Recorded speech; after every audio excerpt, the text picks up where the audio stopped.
आइए सबसे पहले इस सप्ताह के प्रमुख दिवस देख लेते हैं। 16 दिसंबर को विजय दिवस मनाया गया। 18 दिसंबर को भारत में अल्पसंख्यक अधिकार दिवस एवं अंतर्राष्ट्रीय प्रवासी दिवस मनाए गए। 19 दिसंबर को गोवा मुक्ति दिवस मनाया गया। 20 दिसंबर को अंतर्राष्ट्रीय मानव एकजुटता दिवस मनाया गया। वहीं इस सप्ताह के अति महत्वपूर्ण करंट अफेयर्स की बात करें तो भारत ने खेल इतिहास में नया अध्याय जोड़ते हुए WSF स्क्वॉश वर्ल्ड कप 2025 का खिताब पहली बार जीता। भारत की वरिष्ठ पत्रकार संगीता बरुआ पिशरोटी को प्रेस क्लब ऑफ इंडिया की पहली महिला अध्यक्ष चुना गया है। भारत के उपराष्ट्रपति CP राधाकृष्णन ने 14 दिसंबर 2025 को नई दिल्ली में सम्राट पेरुम्बिदुगु मुथरैयर द्वितीय के सम्मान में एक स्मारक डाक टिकट जारी किया।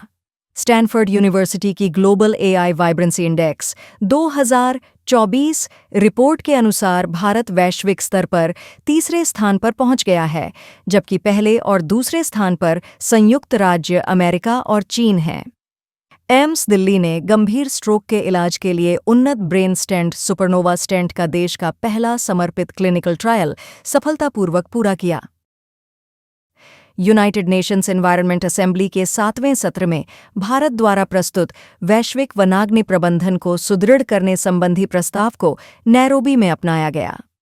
यूनेस्को ने कई संकटग्रस्त पारंपरिक कला और शिल्प को intangible cultural heritage in need of urgent safeguarding सूची में शामिल किया है। तकनीक और अंतरिक्ष के क्षेत्र में एक बड़ी पहल करते हुए गूगल ने प्रोजेक्ट सनकैचर की घोषणा की है। कानून व्यवस्था में तकनीक के उपयोग की दिशा में सत्या नडेला ने महाराष्ट्र पुलिस के लिए AI आधारित जांच प्रणाली महाक्राइम OS AI लॉन्च की। भारतीय नौसेना 17 दिसंबर 2025 को गोवा के INS हंसा में INAS 335 को कमीशन किया। वैश्विक मोटरस्पोर्ट में भारत की मौजूदगी को मजबूत करते हुए चेन्नई स्थित MRF टायर ने FIA यूरोपियन रैली चैंपियनशिप 2025 का टीम्स खिताब जीत लिया है। पूर्व न्याय सचिव राजकुमार गोयल ने भारत के मुख्य सूचना आयुक्त के रूप में शपथ ग्रहण की। रवि रंजन ने भारतीय स्टेट बैंक के नए प्रबंध निदेशक के रूप में कार्यभार संभाला। NHAI ने मध्य प्रदेश के NH 45 पर भारत का पहला wild life safe highway launch किया है। इटली दुनिया का पहला देश बन गया है जिसे अपनी राष्ट्रीय रसोई के लिए यूनेस्को मान्यता मिली है। भारत ने अपना पहला स्वदेशी 1.0 gigahertz 64 bit dual core microprocessor Dhruv 64 launch किया। कोयला मंत्रालय ने B सायराम को कोल इंडिया लिमिटेड का नया चेयरमैन कम मैनेजिंग डायरेक्टर नियुक्त किया। मध्य प्रदेश के गुना जिले के मियाना रेलवे स्टेशन ने 2025 का राष्ट्रीय ऊर्जा संरक्षण पुरस्कार जीता। भारतीय रिजर्व बैंक ने HDFC बैंक और उसकी समूह कंपनियों को इंडसइंड बैंक में अधिकतम 9.5% हिस्सेदारी खरीदने की अनुमति दी है। प्रधानमंत्री नरेंद्र मोदी को इथियोपिया का सर्वोच्च नागरिक सम्मान द ग्रेट ऑनर निशान ऑफ इथियोपिया दिया गया। नीरज गहवान की फिल्म होमबाउंड 98वें अकादमी पुरस्कार के लिए बेस्ट इंटरनेशनल फीचर फिल्म की शॉर्टलिस्ट में शामिल हो गई है। प्रधानमंत्री नरेंद्र मोदी के अदीस अबाबा दौरे के दौरान भारत और इथियोपिया ने 3 समझौता ज्ञापनों पर हस्ताक्षर किए।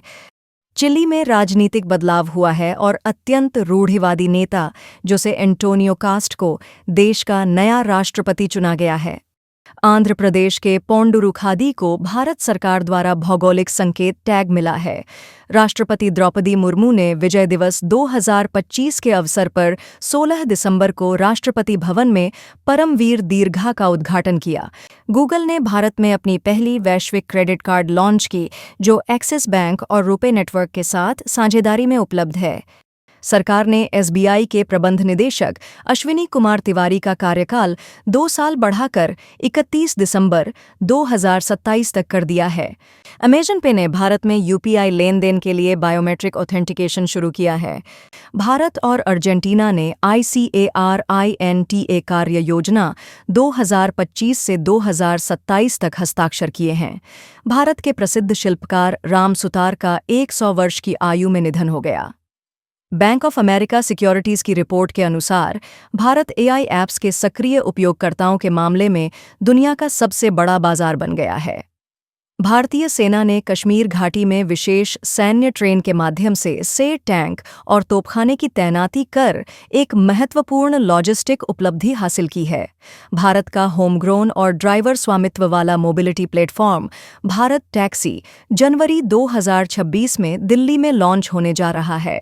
प्रधानमंत्री नरेंद्र मोदी को ओमान का सर्वोच्च राष्ट्रीय सम्मान the first class of the order of Oman प्रदान किया गया। भारत और ओमान ने 18 दिसंबर 2025 को व्यापक आर्थिक साझेदारी समझौते पर हस्ताक्षर किए।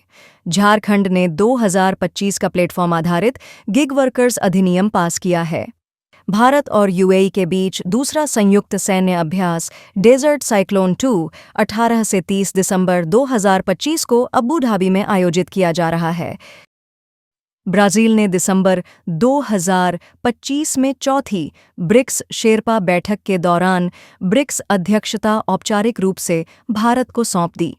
संसद ने 18 दिसंबर 2025 को शांति बिल 2025 पारित किया, जिससे एटॉमिक एनर्जी रेगुलेटरी बोर्ड को वैधानिक दर्जा मिल गया। ओडिशा ने 19 से 20 दिसंबर 2025 को क्षेत्रीय एआई इम्पैक्ट कॉन्फ्रेंस की मेजबानी की। सेबी ने शून्य कूपन बॉन्ड्स को 10,000 रुपये की छोटी इकाइयों में जारी करने की अनुमति दी है। भारत में उत्तर प्रदेश के गोरखपुर में पहली फॉरेस्ट यूनिवर्सिटी स्थापित की जाएगी। झारखंड ने 2025 से 26 में अपना पहला सैयद मुश्ताक अली ट्रॉफी खिताब जीता। बेंगलुरु के बन्नेरघट्टा बायोलॉजिकल पार्क ने दक्षिण अफ्रीका से 8 ब्लैक कैप्ड कैपुचिन बंदर आयात किए हैं। भारतीय एयरटेल ने शशवत शर्मा को 1 जनवरी 2026 से एयरटेल इंडिया का मैनेजिंग डायरेक्टर और सीईओ नियुक्त किया। सभा सार पहल पंचायत और ग्राम सभा की बैठकों को डिजिटल और सरल बनाने के लिए शुरू की गई है। वित्त मंत्रालय ने क्षेत्रीय ग्रामीण बैंकों के लिए नया सामान्य लोगो जारी किया है। PGIMER चंडीगढ़ को लगातार दूसरी बार भारत का सर्वोत्तम हेल्थ टेक्नोलॉजी असेसमेंट संस्थान घोषित किया गया। इसरो ने घोषणा की है कि उसका LVM-3M6 मिशन 24 दिसंबर 2025 को सुबह 8:54 श्रीहरिकोटा से लॉन्च किया जाएगा। RBI ने कोटक महिंद्रा बैंक पर 61,95,000 रुपये का जुर्माना लगाया है। ISRO ने रिस्पॉन्ड बास्केट 2025 लॉन्च किया है और भारतीय विश्वविद्यालयों तथा अकादमिक संस्थानों से मिशन ओरिएंटेड रिसर्च प्रपोजल आमंत्रित किए हैं। प्रधानमंत्री नरेंद्र मोदी ने गुवाहाटी के लोकप्रिय गोपीनाथ बोरदोलोई अंतर्राष्ट्रीय हवाई अड्डे के नए टर्मिनल का उद्घाटन किया। प्रधानमंत्री नरेंद्र मोदी ने नई दिल्ली में आयोजित दूसरे WHO global summit on traditional medicine में अश्वगंधा पर स्मारक डाक टिकट जारी किया।